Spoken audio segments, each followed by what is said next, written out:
Hello and welcome back to the Birdcage. I'm Jack Kenna, joined alongside Alex King. The Blue Jays got it done in stores, taking down the 14th ranked UConn Huskies. What was that score? 68-63 yesterday. Yep. It was a good week for the Blue Jays. Obviously, UConn's the big focal game, but we didn't get a chance to talk about Providence. I know you were at that game.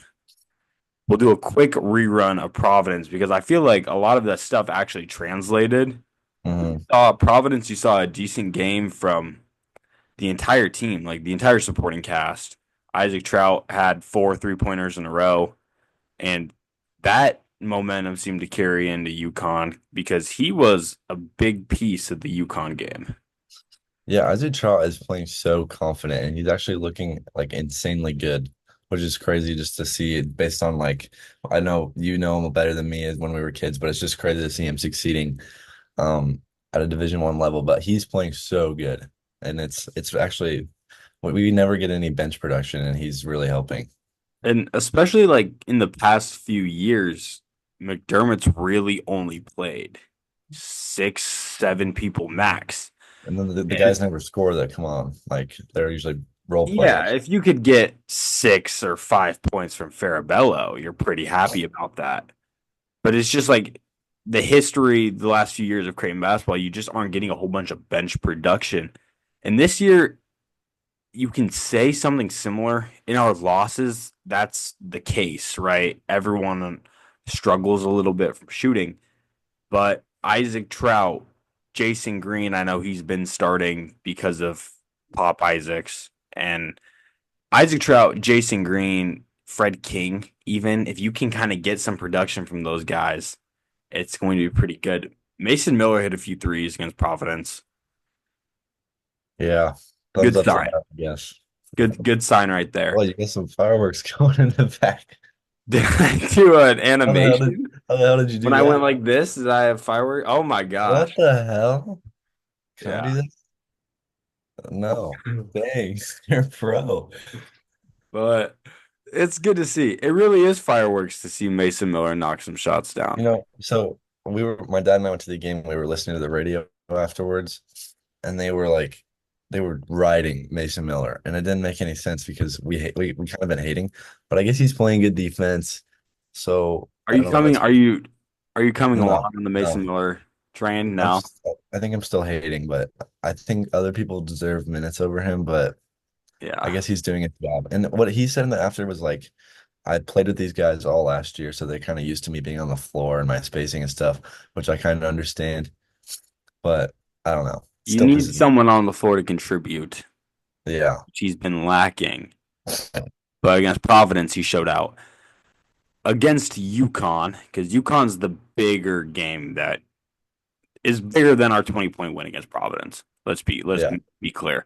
On the road in stores, we are 8-2 against UConn. I say we like we're on the team. Now Creighton we is own eight them. and two against You and I UConn. own them. They can't beat us. Again, I said us like we're on Is the it team. 8-2 or do we have three losses? Or is it just two? Uh Everything on Twitter was just making fun of UConn for being 8-2. Yeah, Okay, then two that's and eight fine. against us. I know we lost at UConn last year and then at UConn maybe the year before that. Yeah, but this seems like a good start because we beat up on a UConn team that's down, missing Liam McNeely specifically. Liam McNeely, that UConn team after Maui really started to kind of get it together and not remember us about the like not bring back past UConn teams, but they really started to get some good wins. And then Creighton is one of the teams that has been able to just take advantage of a team that's not fully healthy, which I feel like has kind of been the story of Creighton so far this year. Just injuries, beriddled, kind of getting picked on when they're down. But how big was this win for Creighton? This was needed so bad, and I think this kind of gives us I don't want to say leeway, but like we can now lose probably we could lose at St. John's now, or we could lose at like maybe slip to Villanova or something. But if we didn't catch UConn away or Marquette away, or St. John's away, then we weren't. I don't think we were going to be a tournament team. But I mean, this win, the win over Kansas, like those are wins that we really needed. So it's very big. Yeah, St. John's is another one of those teams that I think really helps our resume, Yeah. and we beat them at home. If we could find a way to pick off Villanova, pick off St. John's, this Creighton team really could make a push for the Big East champion or Well, Big East Marquette title. Marquette lost last night too, so we're only one game back at this point after being very bad from what we thought. So And we played a Marquette team. I think Creighton should have won that game. should have beaten them. Like, so it's one of those where you're like, you miss an opportunity in Milwaukee, but you take advantage of an opportunity in stores. But we And get toasted now, by Georgetown. Like that's another problem, is that could have been a win. uh, But we got toasted. it should have been a win. But we got destroyed, so it really shouldn't have. I, yeah, you're right. We played so bad. Yeah, that was gross. This team right now that we've seen is so much different than the Creighton team even a month ago. Like the team that we had watched over Thanksgiving break when you were in Vegas was Yeah. not the team that we saw yesterday. Hmm. Jamiya Neal in specific, Yeah. he really come out of his shell. He looked really, really good against UConn yesterday. I feel like he's strung together a pretty solid past few performances. I think sneakily the last like 5 games he's been playing really well. He's kind of been sliding under the radar, but he's been so good. And he's like shooting threes and step backs and fadeaway twos, and he's looking amazing. So what So was it? Because when he came to Creighton, those were the same shots that everyone was screaming at him for. The yeah. shots that weren't going in were bad looks, and now all of a sudden they are going in. Was the Villanova game just a switch for him? Did he Villanova, just need one well, big breakout game? I remember in Vegas he was shooting, he couldn't make a shot. And then I think it was Villanova, he's had like 20. And then since then he's been really good. Yeah, I don't really necessarily know what to blame it on because I think he's just kind of felt more comfortable. And if you remember Shireman, Baylor's first year at Creighton, there were some streaky up and downs in the offense where he was taking those half court heaves that Ashworth likes to take, and you're just Yeah. kind of like, but it's just, I don't know. I feel like he's feeling more comfortable, and I feel like this bigger role now that pops out is almost easier for him to manage than that smaller role because someone like Neil, I feel like needs a few shots and opportunities to kind of get hot or find a The rhythm. flow of the game, yeah. And when he's kind of isolated in that, hey, you're gonna have to play our three because we have Ashworth who's a scorer, Pop Isaacs who's a scorer, and hey, also we have Ryan Kolkbrenner who's one of the best centers in college basketball. We kind of isolated him, but I think when he's now because of the Pop injury, he can play a little more free. Yeah, I agree. As far as other players go, I Ashworth played well-ish. He got to stop turning the ball over though, in my opinion. Like he gives the ball away. He does. And the thing that I really don't know about Ashworth, oh, I just yawned. And the thing that it's just because like he produces so much offensively, and so you give and you take, but he had some poor turnovers, and don't even get me started on passing and catching by this Creighton team. Oh, I It's know. it's below average to say the Well, least. Faulkner can't catch, and Jamiya Neal a lot of times can't throw, so it's not a good combination when he's trying to throw it in the post. The post entry passes are not it. No. We had a few And on Brenner that you're just like, what are we doing? but you know what's great about Jamiya Neal being good is I think we decided Kalkbrenner can't be the leading scorer on this team. He just can't handle it. So when there's other guys scoring, he can really step up defensively, and he can just get layups and dunks. Like we don't need him Yeah. shooting threes or shooting fadeaways. I think that's the role he needs to play. Isaac Trout made a fadeaway. I know that was tough. That was a clutch I bucket was like, too. what the hell is he doing? And then I think that's the freaking third time all cash. season he's put the ball on the ground. It was a nice little Dougie fader. It reminded me, it was McDermott-esque right there. Yeah, it was But beautiful. I agree. I feel like Kolkbrenner just you had to help him out. And I'm pretty sure everyone thought that was going to be Ashworth and Pop Isaacs mainly. And then Pop goes down and then we throw in the towel on the season pretty much is what Creighton fans did. They're like, we tried. It's not our year.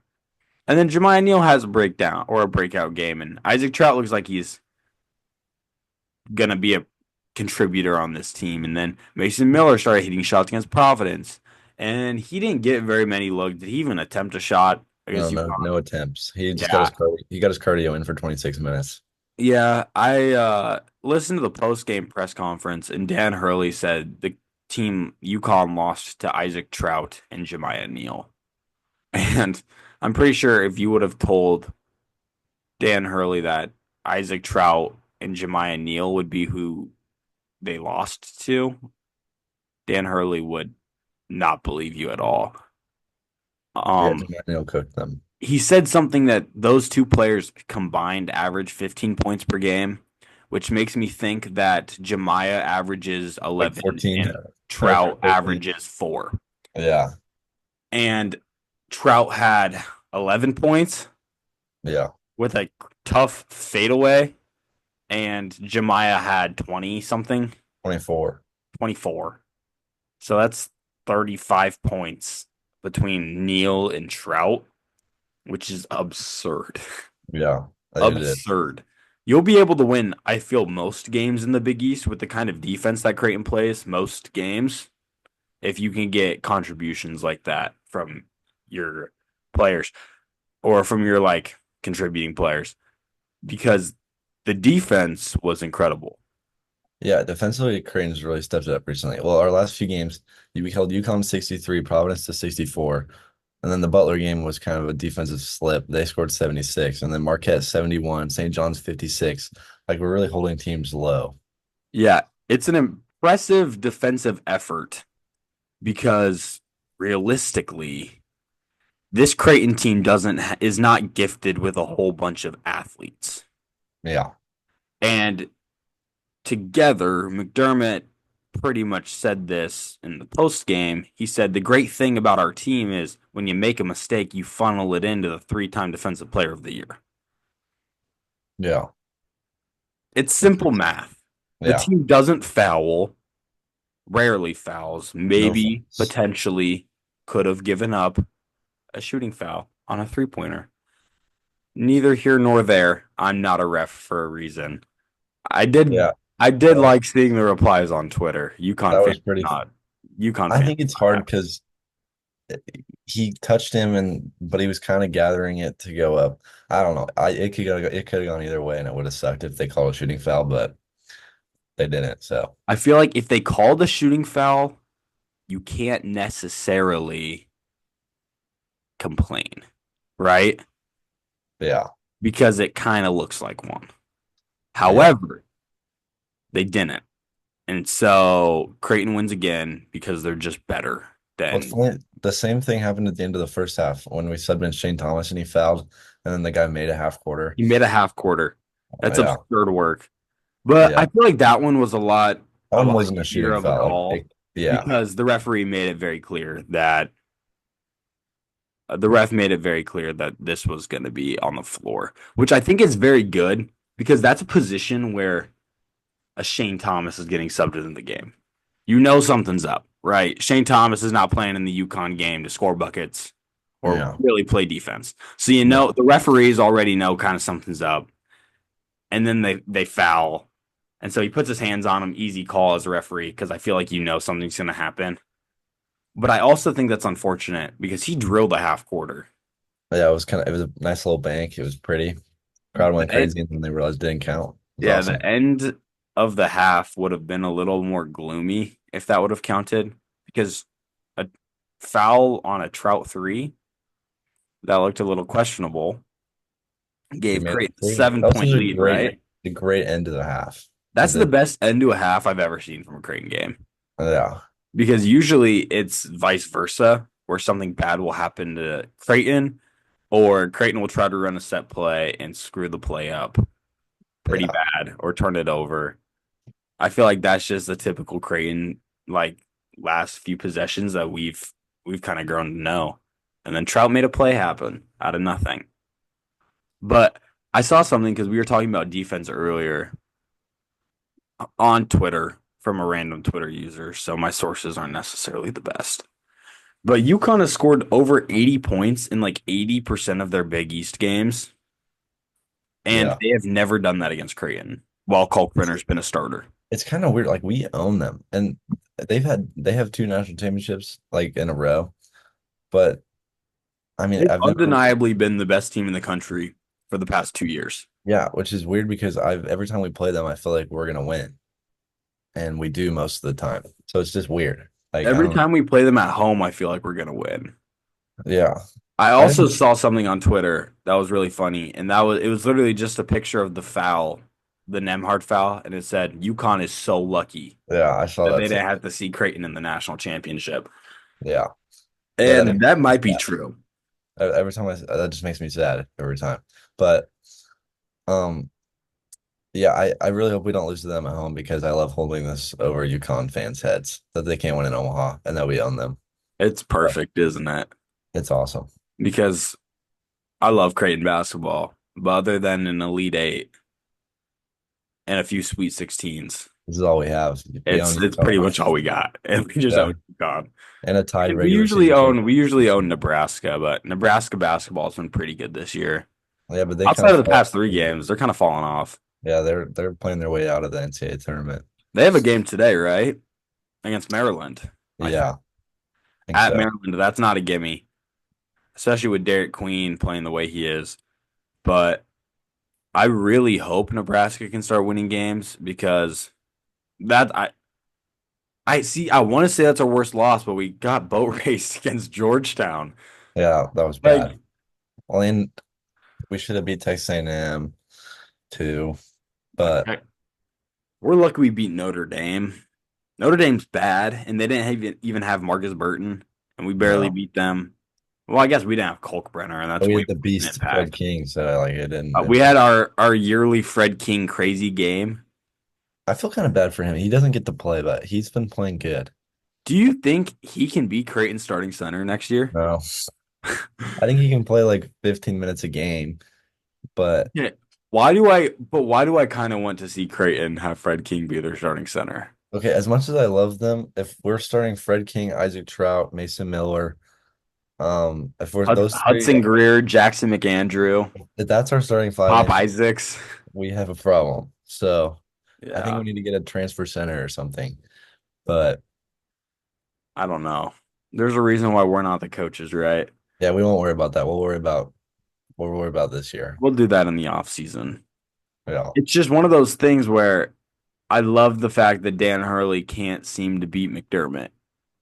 And Yeah. secretly, I know McDermott loves it too. Oh yeah, McDermott definitely Because loves it. all of those Big East coaches have to be like they have to be nice to each other and they have to be quote unquote friends, even though Behind closed doors, sometimes you'll see a few times where coaches kind of get at it.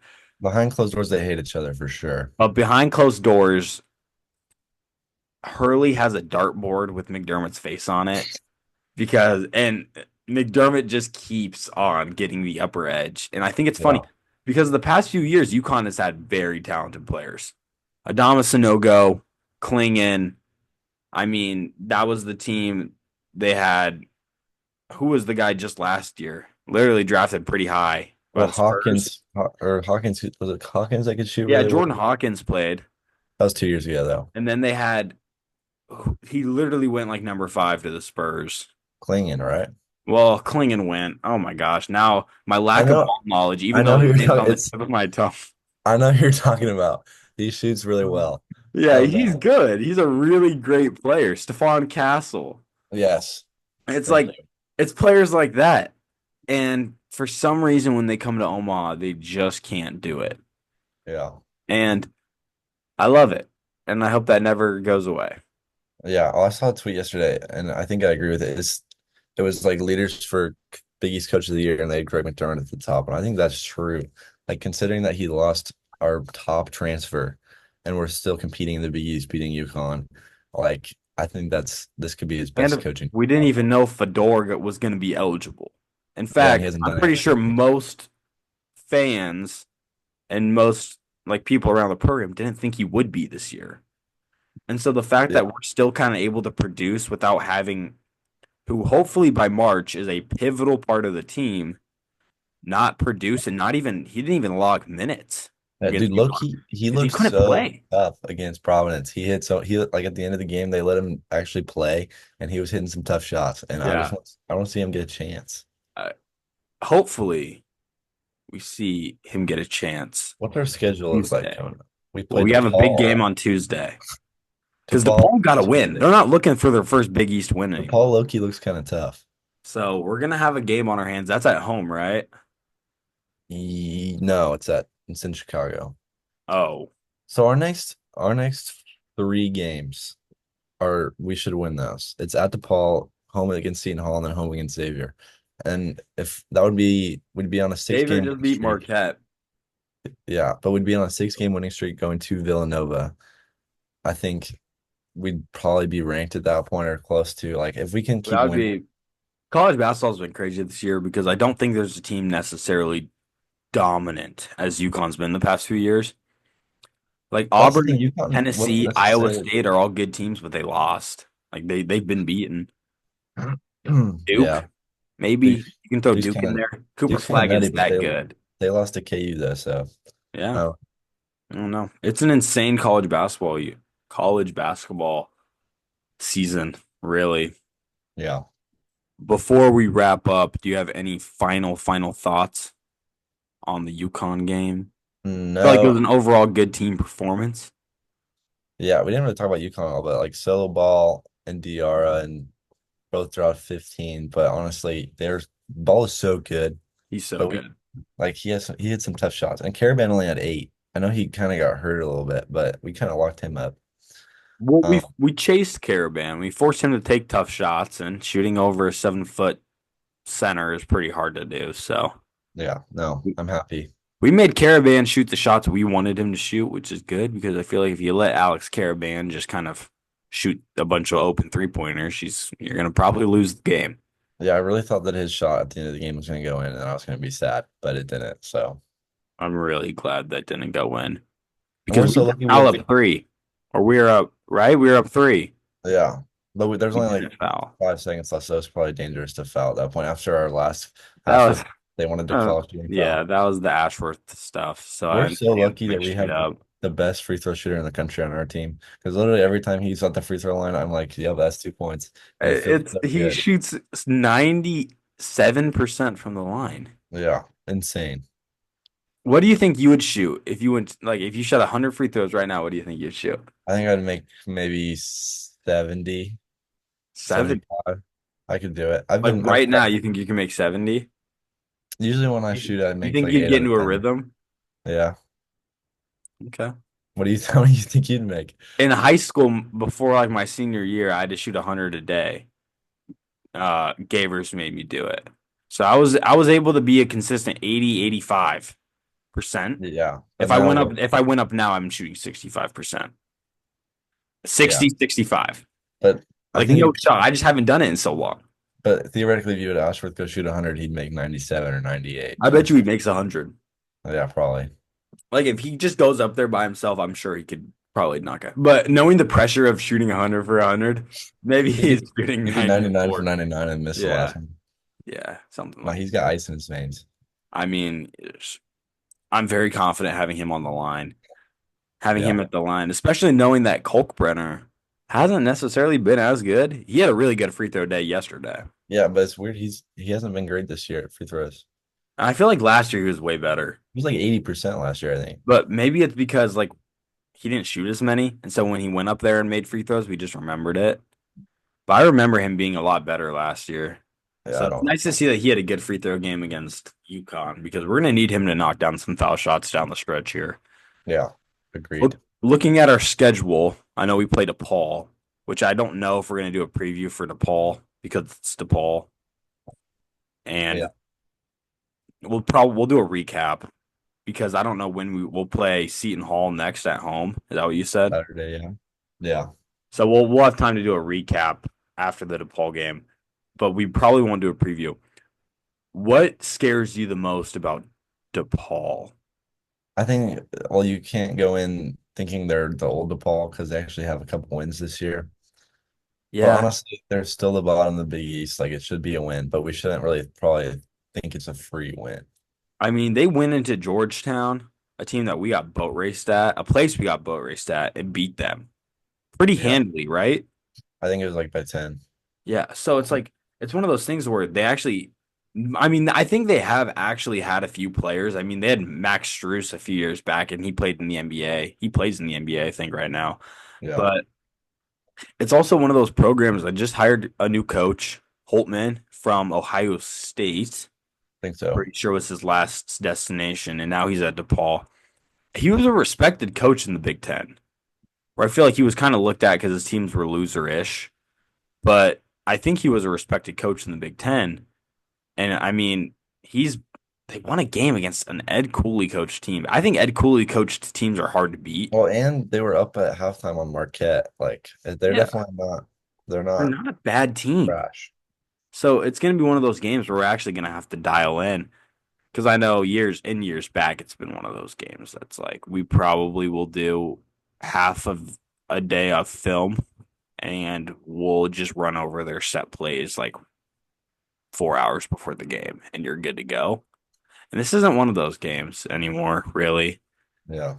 I used to think Georgetown was the same way, and they beat the brakes off of us. So Unfortunately, they're not I think anymore. Seton Hall is that team this year. I watched Probably. them play yesterday, and they're bad. Yeah. They're not good. Shaheen Holloway did not cook his second year.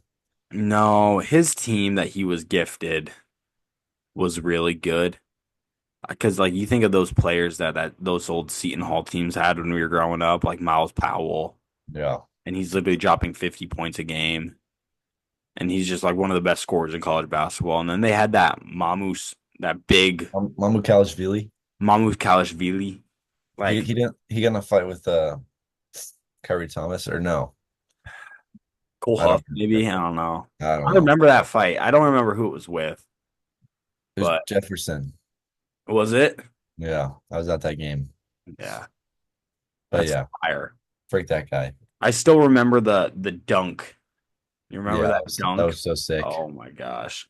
And I think Denzel Mahoney made a play that game too. Yeah, I John believe it Alexander. But was. that see, thinking of the good Seton Hall team brings back good memories because we won the Big East that year. Yeah. Right? Yeah, no, that was the game I was at that we beat Seton Hall. They were like number 7, we were number 11. You took Jacob to that game and not me. Yeah, I don't know why. You're probably pissing me off or something. Yeah, probably. Yeah, that seems pretty likely. But it's like, yeah, that team's bad. The Seton Hall's bad. Yeah, And so I feel like that's going to be like the the beat up team this year. I don't know let's how hope. many There's wins they're going usually to one or get. two in the Big East you can just count on, but that might just be them. I don't know. Maybe Butler's the other one. Yeah. I think this Creighton team has made a good resume so far. They cannot lose at home against Seton Hall, DePaul, Butler. Can't lose any trash home games. You gotta beat Marquette, I feel like, because there's not really quad one wins on the board in the Big East this year. So I feel like you have to take advantage when you get a few. Well, Like St. John's will be do you away. think Villanova can work its way up to a quad one I win? think away they might actually be one right now, maybe. I don't know if they are one at home But though. they just lost one too, so I don't know. I don't know. We already played Villanova at home, so Yeah, but can that get upgraded if they become oh good, or is it well like where yeah, they, or is it no, like where they played? it can, but I don't know if they'll get that high. I think it'd be like top 30 or 40 for that. Yeah, because they were on a win streak when we played them a little bit, and then we beat them. But that was a team early in the year that I thought was going to beat the beat up team. They lost some bad non-con games. Yeah. Well, they I did don't last know. year too. I don't know. I don't think he's a very good coach. Do you think he gets fired? Maybe. I don't they've kind of rebounded a little bit. So I think it's hard, but I I think don't know. he deserves. I think he deserves 1 year post Eric Dixon. to see what he can do, and then He's you can we make the can't claim. if you can't win with Eric Dixon, then what's the point? Like Can you imagine if Creighton had an Eric Dixon? he's so tough. He's so good, and he's so big. Like he's He's fat. huge. He's a big ass dude. Yeah, and he like move. He can dribble pretty well. Like he's a Yeah, terrific scorer. I the don't know. sniper. Yeah, I would love an Eric Dixon on my team if I'm being honest. But I think that's fair to say. we should have offered him a bag to come here. I'm sure, especially after torching Creighton the past few years, I'm sure you could have found one donor to donate 3 mil. 3 mil for Eric Dixon to come here, highest paid player in college basketball. Yeah, that would have been epic. We could have used him, but he probably would have broke his leg or something. Yeah, some sad injury. Did you get a chance to watch the NFL games yesterday? Of course. It's a script. I was posted up on my couch drinking beer, watching some NFL. It was awesome. But the Chiefs It's are a script. freaking. If the Chiefs win again, bro, I swear. I'm a Chiefs hater. Yeah, I me don't too. hate to admit it. I absolutely hate that. I don't really have a team, but I hate the Chiefs. So I feel like you come to Kansas and I thought all I'd be friends with were Chiefs fans. Instead, it's just a bunch of my friends who all hate on the Chiefs, and see, it's kind that's of different. fun. My friends are all Chiefs fans, so I pretended to be a Chiefs fan freshman year, and then I just decided, nah, I'm done with this. Can you hear So that siren that's going on right now? no. It's right outside my apartment. Someone got into an accident or something. And we got so off topic in this podcast. We really did get off topic. We started talking about the bad Big East. Looking on our schedule, though, what's the game that scares you the most? I feel like that's where I was trying to go with that question. Um, I think Loki, we always lose a late game. So our last three games are at Xavier, at Seton Hall, and against Butler. So Yeah, I we're think losing the Xavier game. probably, or we'll lose to Seton Hall, which is really sad. They're so bad. Surely we can't lose at Seton Hall. We can find a way. Yeah, if there's anything about Creighton basketball, they'll find a way to make you happy and then they'll break your heart. I hope we don't lose to DePaul. Me That would too. be the craziest hangover game in Yeah, the world. that would suck. That would be terrible. But I don't think we will. What's your score prediction for DePaul? Give me 78 to 71 Blue Jays. That's a scary game if we're only beating DePaul by I 7. think the spread might be like we might be favored by like 5. Seriously. I think it'll be close. I'm saving up all my flip dollars. That's what I'm gonna bet on. I'm gonna take the Blue Jays 82-64. We won by Damn, 18. trouncing. An 18-point win. Oh, we're not at home. I was thinking that was at home. Okay, so this is gonna be Creighton 82, DePaul 71. We pull away late. We won by 11. Okay, I see that. There you go. That's all I got. You got any closing thoughts? Any final Nothing. words? Just go Jays, and we're playing good, so I'm happy. Go Jays. We're playing good. I'm happy. That's all we got. We'll see you guys later.